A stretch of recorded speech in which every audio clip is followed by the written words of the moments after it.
നമ്മൾ ഇന്ന് വൈകുന്നേരം 6 മണിക്ക് സംസാരിക്കുമ്പോൾ പോലും 60% ഉറപ്പാണ് പ്രിയങ്ക വരുന്നു.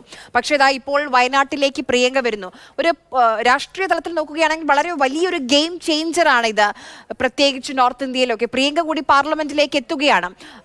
വലിയ കരുത്താർജിക്കുകയാണ് കോൺഗ്രസ് ആ തലത്തിൽ നോക്കുകയാണെങ്കിൽ. ആര്യ പറഞ്ഞത് ശരിയാണ്. തിരഞ്ഞെടുപ്പിന് മുൻപ് ഒരിക്കലും മഹാഭൂരിപക്ഷവും പ്രതീക്ഷിക്കാത്ത തരത്തിലുള്ള മുന്നേറ്റം ഇന്ത്യ സഖ്യത്തിനുണ്ടാക്കാൻ കഴിഞ്ഞു. കോൺഗ്രസിന് ഒറ്റയ്ക്ക് 99 സീറ്റ് വിജയിക്കാൻ പറ്റി. കോൺഗ്രസ് തന്നെയായിട്ടും സ്വതന്ത്രമായി മത്സരിക്കേണ്ടി വന്ന 2 നേതാക്കൾ കൂടി, അതായത് 101 സീറ്റ് കോൺഗ്രസിന് ലഭിച്ചു. ഇന്ത്യ സഖ്യം 234 എന്ന സംഖ്യയിലേക്ക് എത്തി വലിയ ശക്തരായ ഒരു പ്രതിപക്ഷമായി മാറി. ആ ശക്തരായ പ്രതിപക്ഷ നിരയിലേക്ക് പ്രിയങ്ക ഗാന്ധി കൂടി വരുമ്പോൾ അത് വലിയ മുന്നേറ്റമുണ്ടാക്കാൻ ഇന്ത്യ സഖ്യത്തിന് പാർലമെന്റിനകത്തും പുറത്തും സാധിക്കുമെന്നതാണ് ഒന്നാമത്തെ വിഷയം. ആ വിലയിരുത്തലാണ് കോൺഗ്രസിനുണ്ടായത്.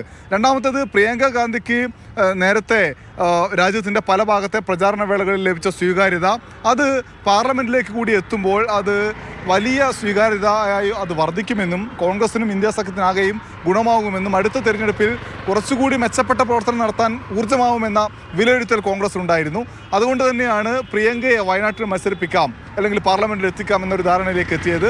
കെ സി പറഞ്ഞ പോലെ ആദ്യം പ്രിയങ്ക ഈ ഒരു നിർദ്ദേശത്തിന് വഴങ്ങിയിരുന്നില്ല. പിന്നീട് പാർട്ടിയുടെ നിർബന്ധത്തിന് വഴങ്ങി അവർ സമ്മതിക്കുകയായിരുന്നു.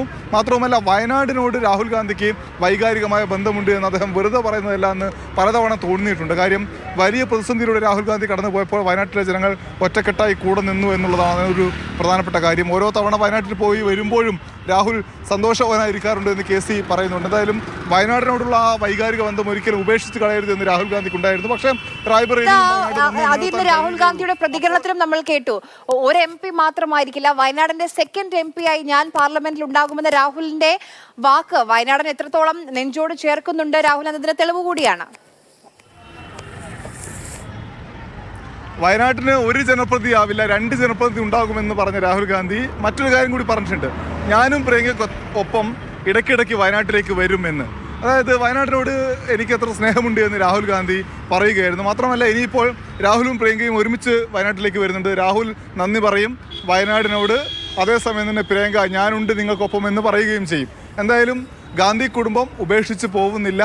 ഗാന്ധി കുടുംബം ഉണ്ട്, ഒപ്പമുണ്ട്. പ്രിയങ്ക ഗാന്ധി വയനാട്ടിലേക്ക് വരുമ്പോൾ ഒപ്പമുണ്ട് എന്ന പ്രഖ്യാപനം തന്നെയാണ് നടത്തുന്നത്. ശരി, അനൂപ് ദാസാണ് ഡൽഹിയിൽ നിന്ന് വിവരങ്ങൾ നൽകിയത്.